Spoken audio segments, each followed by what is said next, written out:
Students and friends, नमस्कार। Aman Gupta mathematics and physics classes में आप सबका स्वागत है। आज मैं आप लोगों के समक्ष क्लास 12 का एक महत्वपूर्ण टॉपिक लेकर उपस्थित हुआ हूं और इस टॉपिक का नाम है संट।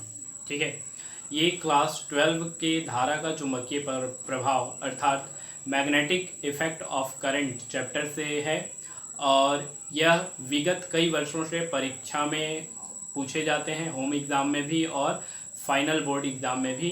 यह प्रश्न कई प्रकार से घुमा कर पूछे गए हैं, सीधे क्वेश्चन भी पूछे गए हैं और इससे संबंधित कुछ न्यूमेरिकल भी पूछे गए हैं। ठीक है, इसलिए आप सबों से आग्रह है कि मेरे इस वीडियो को अंत तक ज़रूर देखिएगा। आज के इस टॉपिक में हम संट के सिद्धांत, संट की बनावट, संट से संबंधित डेरिवेशन, संट की लाभ और संट के हानि, इन कुछ टॉपिकों पर जिक्र करेंगे। स्टूडेंट्स एंड फ्रेंड्स, आपसे मेरा एक आग्रह है कि अगर आप YouTube पर नए हैं या अभी तक अगर आपने मेरा चैनल सब्सक्राइब नहीं किया है तो प्लीज़ आप मेरे चैनल को सब्सक्राइब कर लें, बेल आइकन्स ज़रूर दबाएं ताकि मेरे द्वारा निर्मित और अपलोड किए गए सभी वीडियो का नोटिफिकेशन आप तक पहुंच सके और आप सरल एवं सहज भाषा में अपने मनपसंद सब्जेक्ट फिजिक्स का अध्ययन कर सकें। स्टूडेंट एंड फ्रेंड्स, चलते हैं हम टॉपिक संट पर। ठीक है, देखिए संट होता क्या है उसके बारे में पहले मैं आपको संक्षिप्त में बता दूं, क्योंकि हम पिछले 2-3 टॉपिक से पढ़ते आ रहे हैं। गैल्वेनोमीटर के प्रकार। ठीक है, तो संट जो है वो मुख्य रूप से गैल्वेनोमीटर से ही संबंधित है। गैल्वेनोमीटर के जो 2 प्रकार हैं हमारे पास, चल चुंबक धारामापी और चल कुंडली धारामापी, अर्थात मूविंग मैग्नेट गैल्वेनोमीटर और मूविंग कॉइल गैल्वेनोमीटर। तो मूविंग कॉइल गैल्वेनोमीटर जो है उसमें यह टॉपिक जो है या यह उपकरण जो है वो प्रयोग किया जाता है। वास्तव में ये कोई बहुत बड़ा उपकरण नहीं होता है, यह एक कम प्रतिरोध का तार होता है। ठीक है, तो स्टूडेंट एंड फ्रेंड, मैं आपको एक परिभाषा बता रहा हूँ, छोटा सा परिभाषा है संट की, कि किसी भी विद्युत धारा परिपथ में अगर धारामापी लगा हुआ है तो धारामापी में प्रवाहित धारा को कम करने के लिए, ठीक है, कम प्रतिरोध का मुख्य धारा के समांतर एक तार या एक प्रतिरोध लगा दिया जाता है और इसी कम प्रतिरोध के तार को या कम प्रतिरोध को ही संट कहा जाता है। संट को कैपिटल एस से प्रेजेंट करते हैं, ध्यान रखिएगा, संट को कैपिटल एस से रिप्रेजेंट किया जाता है। ठीक है, स्टूडेंट एंड फ्रेंड्स, मैं आप लोगों को अब ले चलता हूँ संट के सिद्धांत में। ठीक, मूविंग कॉइल गैल्वेनोमीटर, चल कुंडली धारामापी के बारे में हमने पिछले कक्षा में जिक्र किया था, जिसमें 2 प्रकार थे, निलंबित कुंडली धारामापी सस्पेंडेड कॉइल गैल्वेनोमीटर और एक था किलकित कुंडली धारामापी अर्थात pivoted coil galvanometer. Student and friend, उसमें हमने एक वृत्तीय स्केल के बारे में पढ़ा था। ठीक है, वो वृत्तीय स्केल जिसमें एक एल्युमिनियम का संकेतक लगा रहता है, अर्थात चल चुंबक को छोड़ दें तो चल कुंडली धारामापी में मुख्य रूप से संट का प्रयोग किया जाता है। क्यों किया जाता है उसके बारे में जान लें। चल कुंडली धारामापी में जो कुंडली होती है वो पतले तार की बनी होती है, जिसमें अचानक अत्यधिक धारा प्रवाहित कर देने पर कुंडली के जलने की या जलकर नष्ट होने की संभावना अत्यधिक रहती है। साथ ही साथ उसमें जो संकेतक बना होता है वो पतले एल्युमिनियम तार का लगा रहता है और एल्युमिनियम का जो पतला तार होता है, संकेतक जो होता है, वो अत्यधिक धारा प्रवाहित के कारण जब कुंडली अधिक विक्षेपित होगी तो संकेतक भी अधिक विक्षेपित होगा और संकेतक स्टॉप पिन से या अवरोधक पिन से टकराकर मुड़ सकता है, टूट सकता है।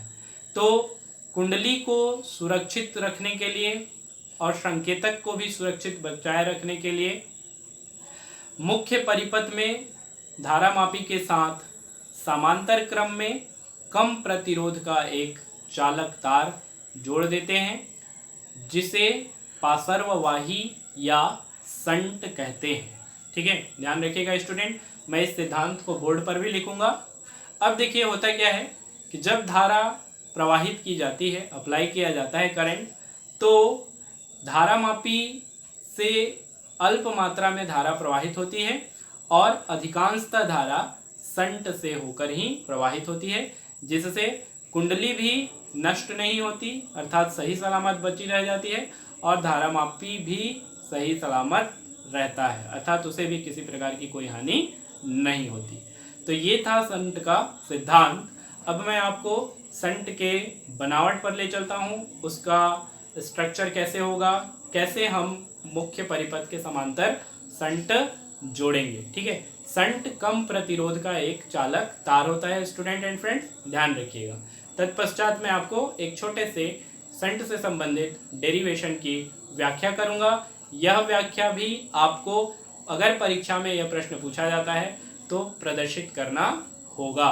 ठीक है, संट के सिद्धांत के बारे में जैसा कि मैंने आपको बताया, मैंने बोर्ड पर लिख दिया है। दोस्तों ध्यान से पढ़िएगा, समझिएगा कि चल कुंडली धारामापी अत्यंत सुग्राही यंत्र होता है। यदि उसकी कुंडली में प्रबल विद्युत धारा प्रवाहित हो तो यह कुंडली अधिक विक्षेपित होगी, फलस्वरूप उससे जुड़ा संकेतक पूरा घूमकर अवरोधक पिन से टकराकर टूट सकता है अथवा मुड़ सकता है। धारामापी की कुंडली पतले तार की बनी होती है, अतः उसके जलकर नष्ट होने की भी अधिक संभावना होती है। इन सभी क्षतियों से सुरक्षा के लिए धारामापी की कुंडली के साथ समांतर क्रम में कम प्रतिरोध का तार जोड़ दिया जाता है, जिसे पार्श्ववाही या संट कहते हैं। कुंडली के साथ संट लगा देने से अधिकांश मुख्य धारा संट से तथा बहुत कम या अल्प मुख्य धारा कुंडली से होकर प्रवाहित होती है। ये संट का मुख्य सिद्धांत है।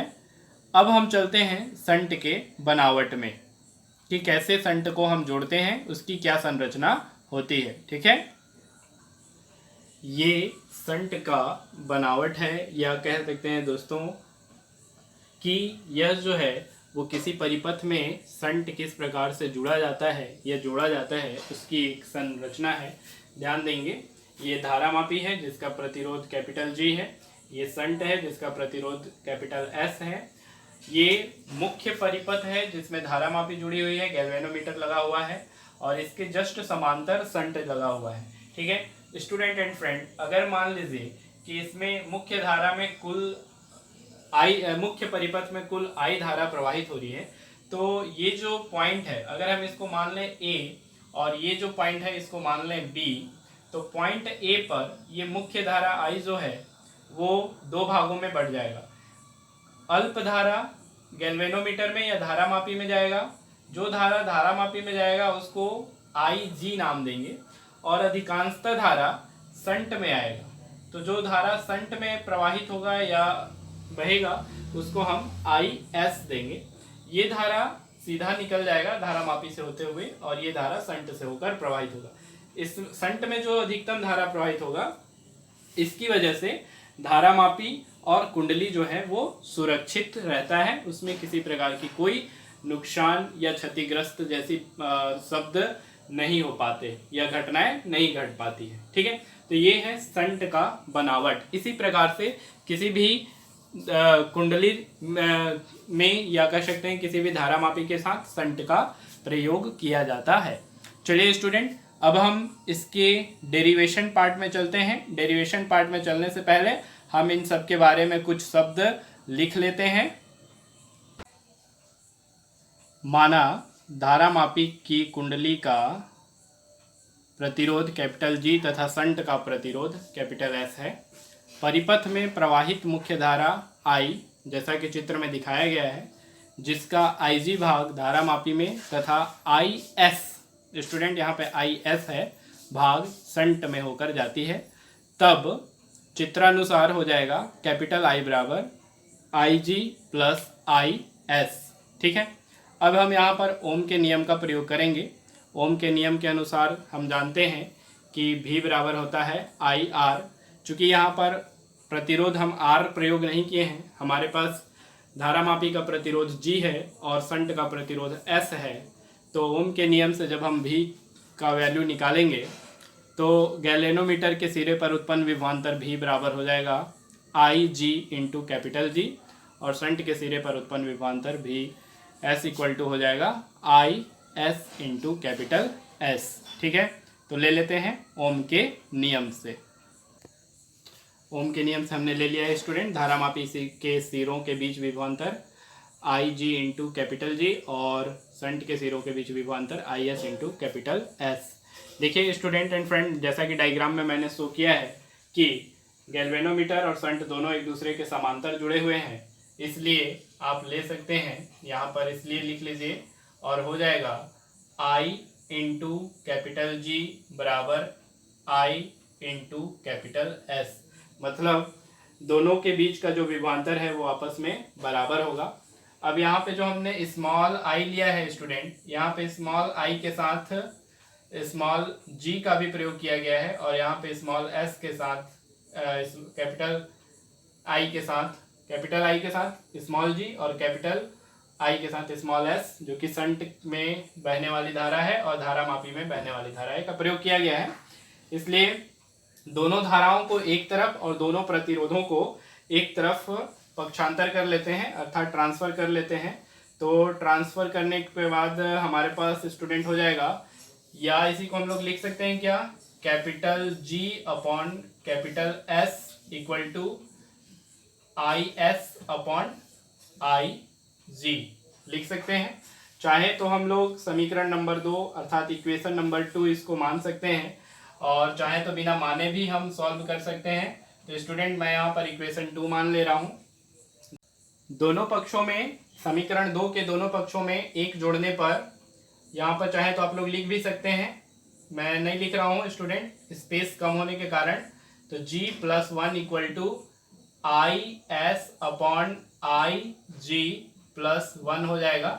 आप लोग लिखिएगा जरूर, ठीक है, अगर नहीं समझ में आएगा तो, और समझ में आएगा तो कोई दिक्कत नहीं है, बिना लिखे भी आप इसको हल कर सकते हैं। स्टूडेंट ध्यान देंगे, जब हम दोनों पक्षों में एस 1 जोड़ देंगे तो 1 जोड़ने के बाद आई जी का मल्टीप्लाई ऊपर करके ऊपर में अंश में जुड़ जाएगा, आई मीन नॉमिनेटर में, और एस भी ऊपर में हो जाएगा। ये हल करने के बाद स्टूडेंट ऐसा हो जाएगा, capital G plus capital S upon capital S equal to I S plus I G upon I G, ऐसा सॉल्व होगा। ठीक है स्टूडेंट एंड फ्रेंड, हम क्या करेंगे इसको कि चाहे तो इसके टर्म को पलट सकते हैं और चाहे तो बिना पलटे भी हम इसका वैल्यू रख सकते हैं। कैसे, तो मैं बता दूं कि इसको आप मान लीजिए इक्वेशन नंबर 3। अब स्टूडेंट एंड फ्रेंड, मैं आपको ले चलता हूं समीकरण नंबर 1 में। समीकरण 1 को देखिए स्टूडेंट, लिखा हुआ है I equal to I G plus I S. समीकरण 3 है हमारे पास आई एस प्लस आई जी या आई जी प्लस आई एस। तो यहाँ पर ऐसे हम लोग पुट कर सकते हैं क्या, फ्रॉम इक्वेशन 1 करके, from equation 1 capital G plus capital S upon capital S equal to, यहाँ पर ओनली आई हो जाएगा और अपॉन में आई जी हो जाएगा।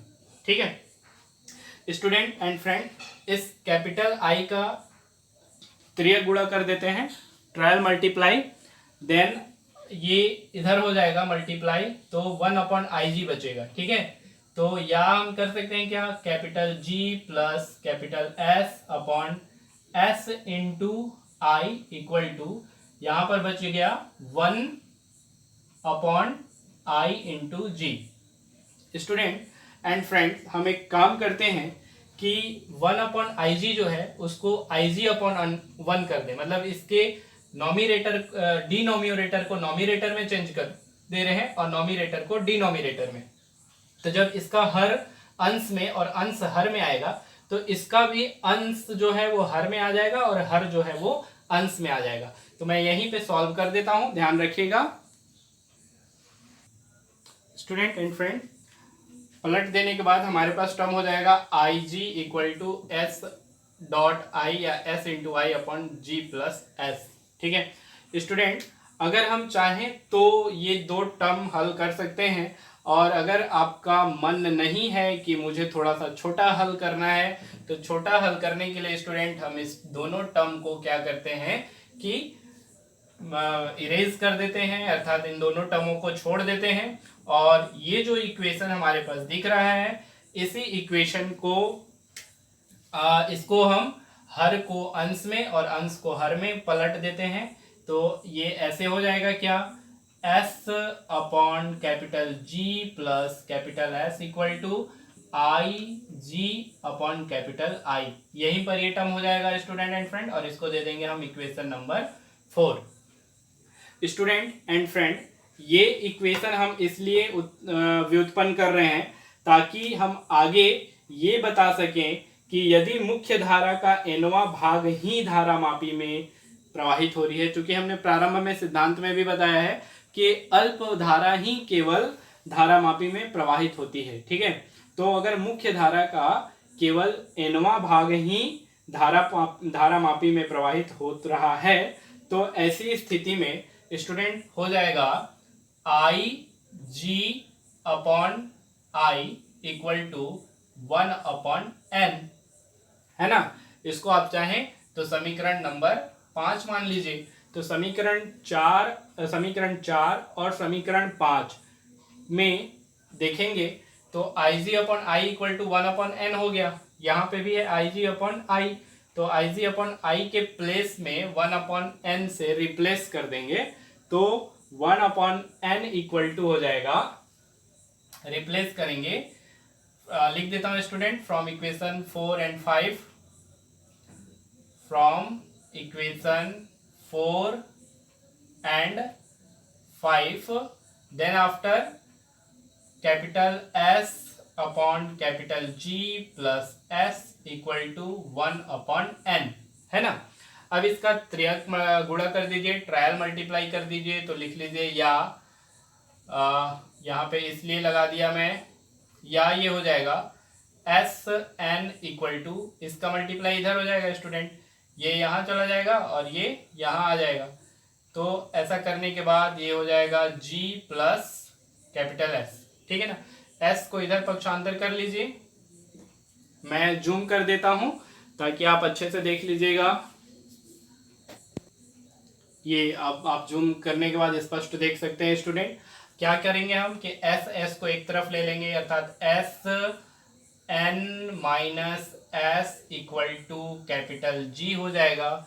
ठीक, S और S को जब हम कॉमन लेंगे तो लिख सकते हैं, या S कॉमन निकल गया, n माइनस 1 बच गया ब्रैकेट में, इक्वल टू कैपिटल G हो गया, है ना। अब ये जो n माइनस 1 है, हमको चूंकि S का वैल्यू फाइंड करना है, तो n माइनस 1 को ट्रांसफर कर देंगे RHS साइड, तो S इक्वल टू हो जाएगा capital G upon n minus 1।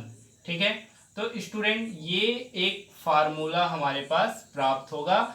इसी फार्मूला को संट का सिद्धांत फार्मूला कहते हैं, या संट के लिए सूत्र कहा जाता है। ठीक है, ये जो सूत्र है स्टूडेंट, ये बताता है कि यदि मुख्य धारा का nवां भाग धारामापी में से प्रवाहित करना चाहते हैं, तो संट के प्रतिरोध को धारामापी के प्रतिरोध का n-1वां भाग होना चाहिए। यही संट का मुख्य सिद्धांत है। ठीक है स्टूडेंट एंड फ्रेंड, संट के प्रतिरोध पर अगर मान लें कि मुख्य धारा 10वें भाग को प्रवाहित करता है और उसमें 50 ओम का धारामापी में प्रतिरोध लगा हुआ है, या धारामापी का प्रतिरोध 50 ओम का है, तो ऐसी स्थिति में जब आप सॉल्व करेंगे तो ध्यान दीजिएगा, मैं एक छोटा सा न्यूमेरिकल इतना ही मैं सॉल्व करके बता रहा हूं कि अगर कैपिटल G इक्वल टू 50 ओम है, ठीक है, और N इक्वल टू 10 है, तो संट में प्रवाहित धारा का मान कितना हो जाएगा, 50/10 - 1। ठीक है, है ना स्टूडेंट। तो जब 10 - 1 करेंगे तो ऊपर में तो 50 रहेगा, नीचे में क्या हो जाएगा 9, और 9 से जब हम 50 में डिवाइड करेंगे तो 9 यहाँ पर 5 होगा, है ना, पॉइंट बढ़ जाएगा, फिर 5 बचा, मतलब 5 आएगा, ये कंटिन्यू 5 ओम जाता रहेगा। तो संट का प्रतिरोध का जो मान होगा वो 5.55 ओम होगा। ठीक, अब मैं आपको ले चलता हूं संट के लाभ और संट की हानियां में। तो सबसे पहले मैं आपको संट के लाभ के बारे में बता देता हूं।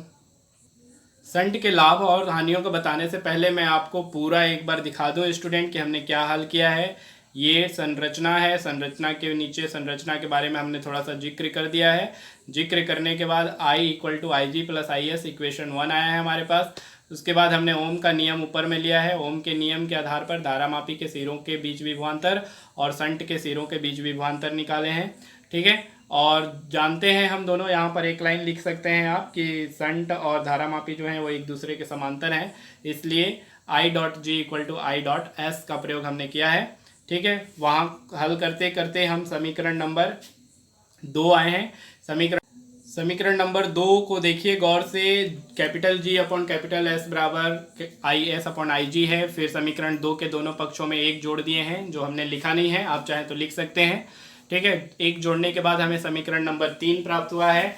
स्टूडेंट एंड फ्रेंड, ये G + S/S = IS + IG/IA जो है वो समीकरण नंबर 3 है, ध्यान रखिएगा। ठीक है, इस समीकरण को हम जब सॉल्व किए हैं तो समीकरण नंबर 4 हमारे पास ये प्राप्त हुआ है। ठीक, ये समीकरण 3 जो है इसको भी चाहे तो आप डब्बे में डाल सकते हैं स्टूडेंट, हमने नहीं डाला था, है ना।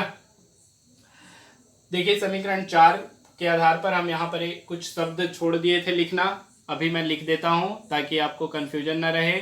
लिख दिया स्टूडेंट कि यदि मुख्य धारा का nवां भाग ही G अर्थात धारामापी में प्रवाहित हो तब IG/I = 1/n। ठीक है, इक्वेशन 4 और इक्वेशन 5 के आधार पर, 4 और 5 के आधार पर हमने नेक्स्ट से इक्वेशन निकाला है, और इसमें यहाँ पर तिर्यक गुणा किए हैं। देखिए एरो के माध्यम से मैंने शो किया है। तो तिर्यक गुणा करने के बाद SN = G + S आ गया। S को एक तरफ ट्रांसफर किए तो S = G/n-1, ये जो आया ये संट का सिद्धांत आया है। ठीक है, अब हम ले चलते हैं आपको संट के लाभ में। संट से लाभ में आपको बता दूं कि संट जो है यह धारामापी की कुंडली को जलने से बचाता है, अर्थात कह सकते हैं कि अधिक विक्षेप होने से संकेतक के टूटने का जो खतरा रहता है वो भी संट दूर कर देता है। ठीक है, I mean संट के लगने के बाद वो खतरा या वो क्षति हानि नहीं होती है।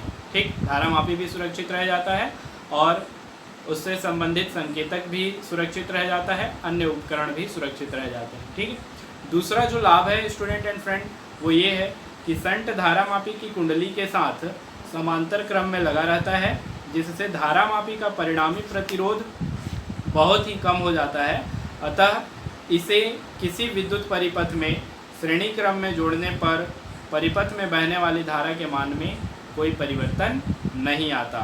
ठीक है, तीसरा लाभ ये है कि संट का उपयोग कर धारामापी की परास जो धारामापी का रेंज होता है उसको बढ़ाया जा सकता है। ठीक है, संट का एक ही हानि है स्टूडेंट एंड फ्रेंड, जो मैं आपको बता दे रहा हूँ कि आप संट से हानि ये है कि धारामापी में जो धारामापी की सुग्राह्यता है वो कम हो जाती है, और ऐसी स्थिति में संतुलन बिंदु या विक्षेप बिंदु जल्दी प्राप्त नहीं हो पाता। ठीक है, आज की वीडियो के साथ इतना ही। मैं अगले वीडियो में कुछ अन्य प्रश्नों के साथ, कुछ अन्य टॉपिक के साथ उपस्थित होऊंगा। तब तक के लिए आप सबको जय श्री राम। अगर आप मेरे द्वारा बनाए गए इस वीडियो से संतुष्ट हैं तो आप मेरे चैनल को सब्सक्राइब करें और बेल आइकन्स दबाएं ताकि आपको हर वीडियो का नोटिफिकेशन प्राप्त हो सके।